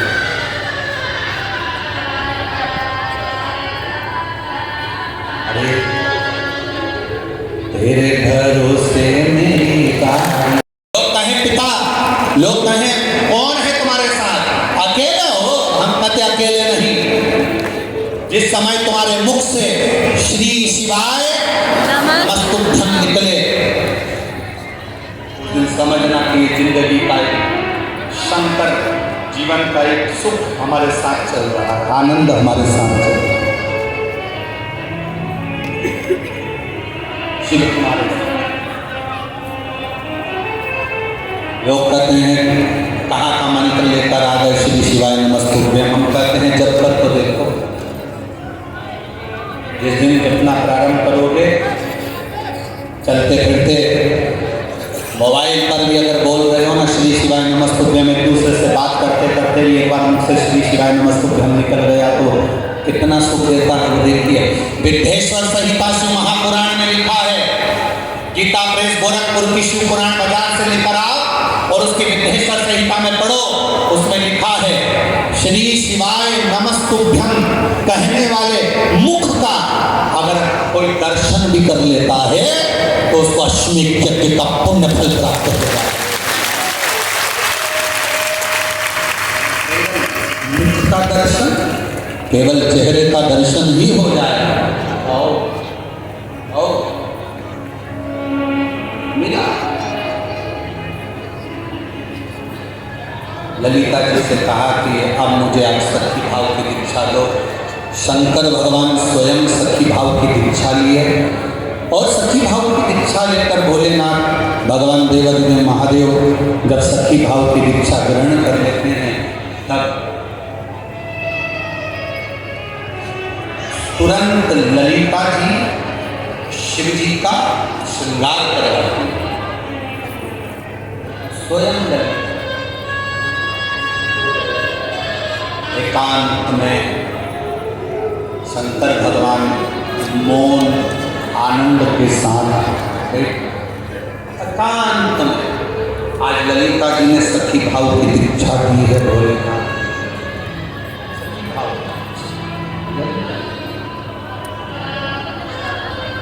और जब सखी भाव की दीक्षा ललिता जी दी है, सखी भाव की दीक्षा जब ललिता जी ने दे दी, तब शिव एकांत में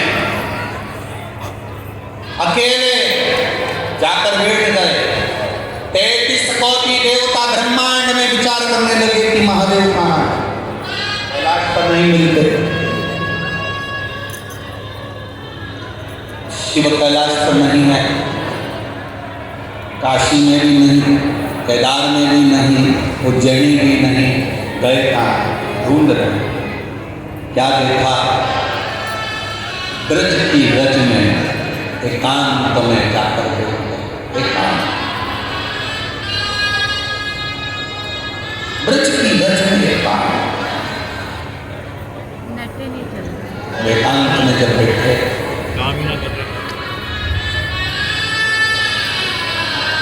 इंद्र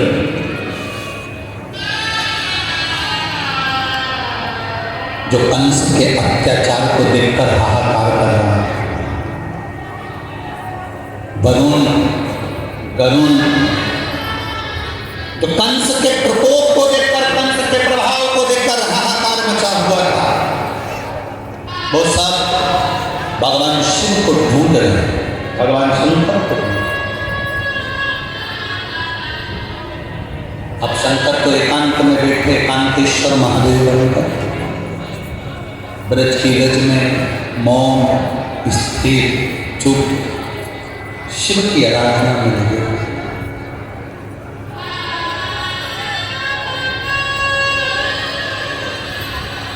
और जब मौन एकांतेश्वर महादेव बैठे हैं, हम एक बार निवेदन करेंगे। मान लो किसी को आपने रुपया दिया, पैसा दिया, कोई व्यापार में आपने पैसा लगाया, कोई किसी व्यक्ति को दिया, वो व्यक्ति उस पैसे को वापस नहीं कर रहा, लौटाने का। आपने अपनी एड़ी चोटी तक दम लगा लिया, बल लगा लिया, गिड़गिड़ा लिए, सब कुछ कर लिया, पर उसने आपका धन नहीं दिया। ले गया वो 2-5 लाख, 10 लाख, 50 लाख, 25 लाख, 30 लाख व्यापार में आगे का दिन में कहीं वो पैसा चल गया। आपने पूरा बल लगाया, पूरा दम लगाया, तब आखिरी में जब हताश हो जाओ या एक कोई पैसा लेकर चले गया उसका भी, और अगर मान लो बहुत सिर पर पैसे का लोड है, कर्जा है, अगर मान लो सिर पर कर्जा भी बहुत ज़्यादा है, कोई पैसा आपका किसी को देना है और वो बहुत परेशान कर रहा है, धन दीजिए, हमारा पैसा दीजिए, हमारा पैसा दीजिए, हमारा पैसा दीजिए, तो दोनों के लिए सर्वश्रेष्ठ एक पैसा गया हुआ भी वापस बुलाने के लिए भी, और एक अपना स्वयं का कर्जा चुकाने।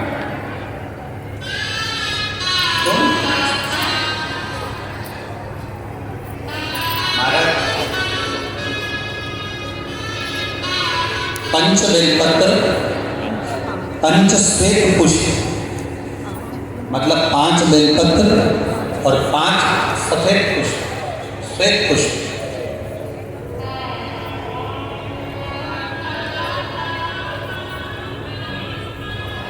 पंच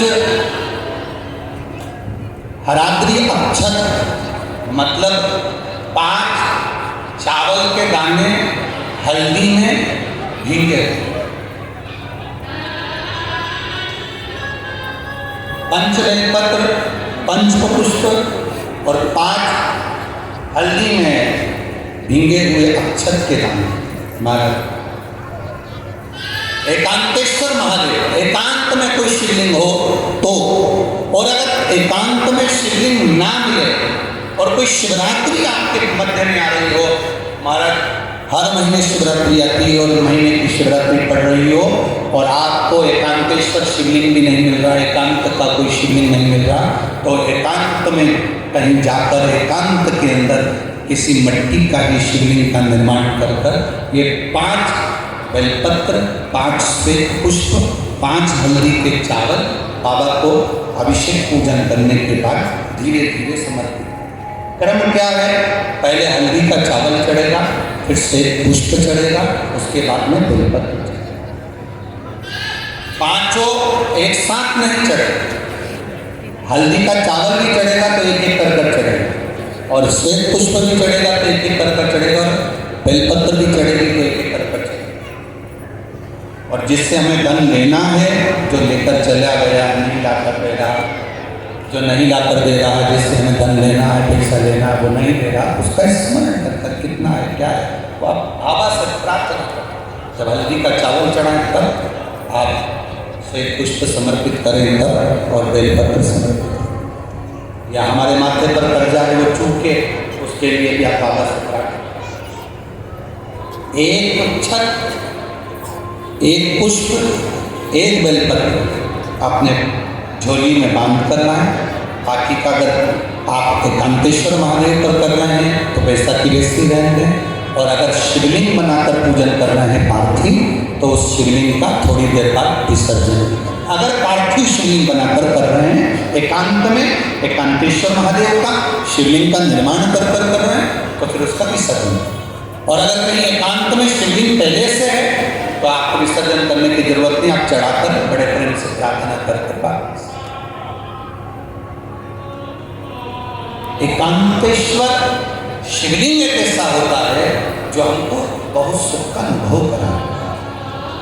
और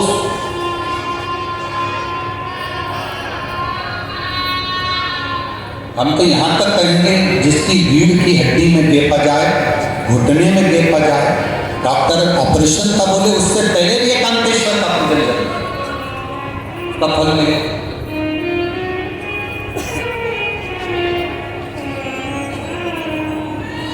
एकांतेश्वर महादेव सुख प्रदान करते हैं, आनंद। बोले एकांतेश्वर महादेव वो सुख का अनुभव करा। रावण क्या करता था? रावण की लंका में जहां रावण भगवान शंकर की आराधना करता था, वहां रावण के पास एक शिवलिंग था जिसकी वो आराधना करता था, पूजन करता था, अर्चना करता था। और लंकाधिपति रावण जब कहीं थोड़ा भी इसके मन में भाव उत्पन्न होता था कि मुझे ये चाहिए, मुझे ये सुख मिलना चाहिए, मुझे ये आनंद मिलना चाहिए, मुझे ये तत्व प्राप्त होना चाहिए, तब रावण समुद्र के तट पर चला जाता था, अकेला एकांत में कहीं चला जाता था। एकांत में कोई गुफा में, कोई समुद्र तट पर कहीं एकांत में पहुंचकर भगवान शंकर के बालू के शिवलिंग का निर्माण कर पूजन करा।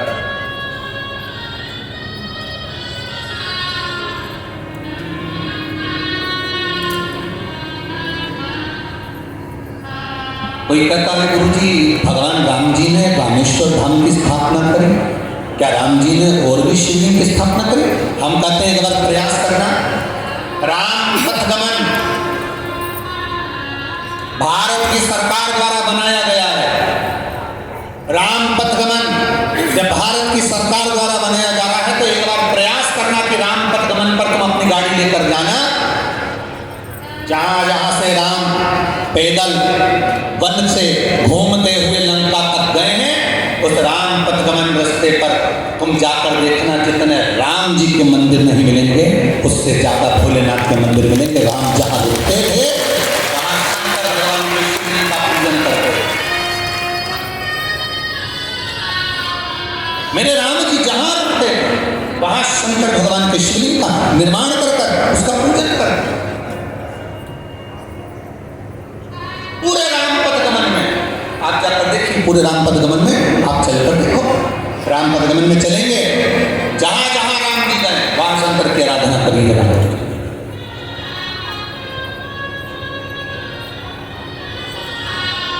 जब आप लोग कार्तिक के महीने की कथा 21 नवंबर से 25 नवंबर नासिक में 5 दिन की जब शिव महापुराण की कथा पंचवटी में आप सुने, भगवान राम की पवित्र भूमि पर, भगवान त्र्यंबकेश्वर महादेव की पवित्र भूमि पर जब नासिक में 21 नवंबर से 25 नवंबर तक इसी महीने में जब 5 दिन की शिव महापुराण की कथा नासिक में सुने, तब आप उसमें स्मरण करेंगे कि पंचवटी में, नासिक में, वन क्षेत्र में भगवान राम ने शंकर जी की कितनी जगह स्थापना की, कितनी जगह राम एकांत में बैठते थे और भगवान शंकर की आराधना करते, भगवान शिव की अर्चना करते। मेरे भगवान कृष्ण, जब जब मेरे भगवान कृष्ण के हृदय में लगता था कि क्या करूं, तो भगवान कृष्ण शिव की आराधना में डूब जाते। शिव एकांत में बैठ गए, देवता सब आए, प्रार्थना करी, बाबा कुछ करिए। भगवान कहते हैं क्या चाहते हो? बस इस कंस का वध होना चाहिए। भगवान ने कहा चिंता न करिए, एक बार मैं कृष्ण का कृष्ण मेरे हो जाए। सन भगवान कृष्ण के पास में बल तो बहुत है, पर छल बल दोनों ही प्रदान करना है। मैं स्वयं राजमंडली में जाऊंगा। सुंदर भाव से भगवान शंकर कैलाश में चले गए, पार्वती जी से विनय करेंगे, निवेदन। पार्वती से आज बोले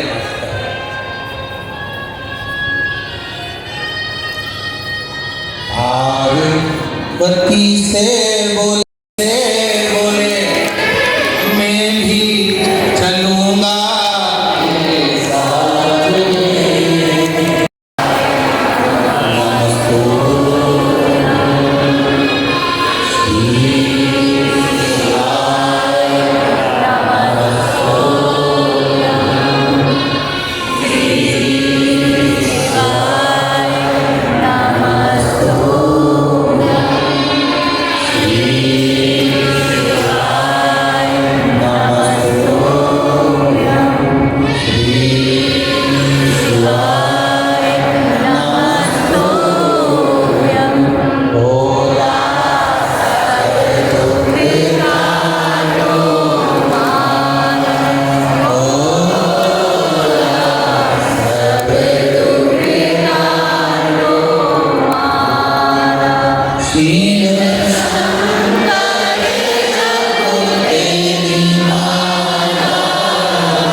गोपियों के बीच में जब शिव जी को पाया, भगवान एकांत में जाकर आनंद पाते हैं।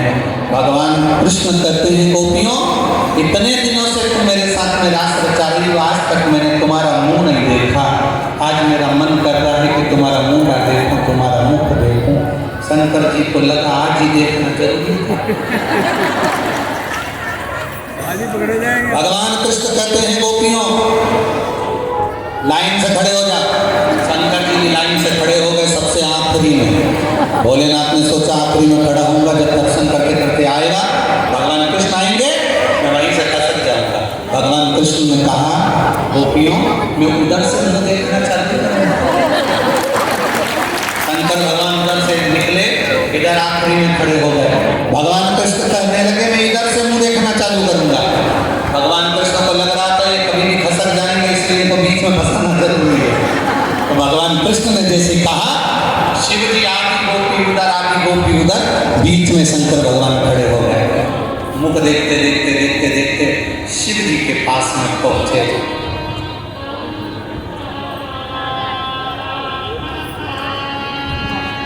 घूंघट बड़ा सा, सामने कृष्ण खड़े। शंकर को लगा देखेंगे तो वो पल्लू को और खींच लिए, घूंघट और खींचते खींचते जो साड़ी की पिन लगी थी जोड़े में वो खसक गई। बड़े सारी जटा अपने आप नीचे लटक गए। भगवान कृष्ण ने बाबा से पूछा, अकेले आए? भगवान शंकर वापिस पल्लू सिर पे लेके बोले, अकेली ही।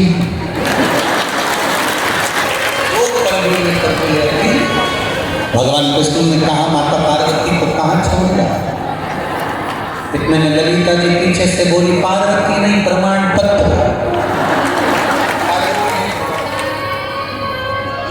कहाँ छोड़? शिव जी बोले, मेरा नाम तो खुद गौरी है। भगवान कृष्ण बोले, गौरी है कि गोपी है, हमें क्या करना? नहीं नहीं दिख रही हो, हमारा मन है कि हम तुम्हारे साथ में रात भर रास रचा। शंकर भगवान मन में सोचे, हो गया कल्याण। और खसक गई है सिर से साड़ी और मुस्काए। शिव और कृष्ण का रास हुआ।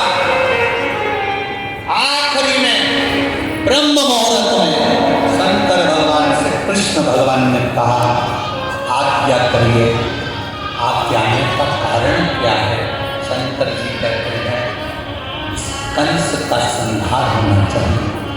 कृष्ण कहते हैं, उसको मारने के लिए ही तो मेरा जन्म हुआ है, उसको मारने के लिए ही तो मेरा जन्म हुआ है। बस जिस समय में आपको याद करूं भोलेनाथ, उस समय आप मेरे सामने होना, तो मैं इस कंस को पछाड़ दूंगा। भगवान शिव कहते हैं, हे कन्हैया, आप कभी ये ना सोचें कि आप अकेले। जब आप कौरव और पांडवों का युद्ध भी कराएंगे, जब कौरव और पांडवों का युद्ध भी कराएंगे, तब मैं आपके साथ। पांडव को आप आज्ञा देंगे मेरी आराधना का, तभी भी मैं उनका साथ आ सकता। भगवान ने दिया। कृष्ण भगवान ने कहा, सुनो भोलेनाथ, आप गोपी का रूप रखकर ब्रजरज में आए हो, आज से आपका नाम गोपेश्वर महादेव है। बोल गोपेश्वर महादेव।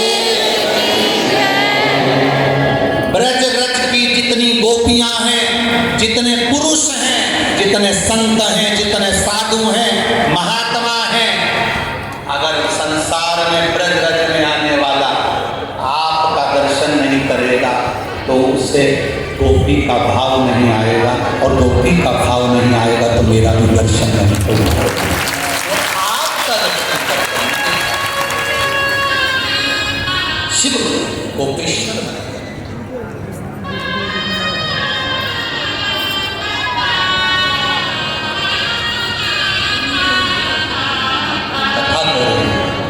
बारह ज्योतिर्लिंग का स्मरण तुमरुका जी ने चंचुला देवी को कराया है। जब चंचुला देवी 12 ज्योतिर्लिंग का स्मरण करती हैं, भगवान देवादिदेव महादेव स्वयं आनंद के साथ 12 ज्योतिर्लिंग के संवाद का स्मरण कर रहे होते हैं। सोमनाथ जी का वर्णन किया, चंद्र को काया का रोग हुआ, भगवान देवादिदेव महादेव ने स्वरूप से सोमेश्वर महादेव। फिर अगला वर्णन आया है, मल्लिकार्जुन कार्तिकेय बाबा रुष्ट होकर गए, श्रीशैलम पर विराजमान हुए, तब बाबा भगवान शंकर और पार्वती ने हमको मनाया तो मल्लिकार्जुन के रूप में विराजमान। फिर अगला वर्णन आया है, श्री महाकाल दूषण नाम के राक्षस का संहार करने के लिए काल अधिपति प्रकट। अगला वर्णन आया है ओंकारेश्वर। बिंद नामक पर्वत के उद्धार के लिए भगवान शिव ओंकारेश्वर के रूप में विराजमान हुए। फिर आया वर्णन केदारेश्वर का, भगवान नर नारायण के उद्धार के लिए वहाँ प्रकट हुए। फिर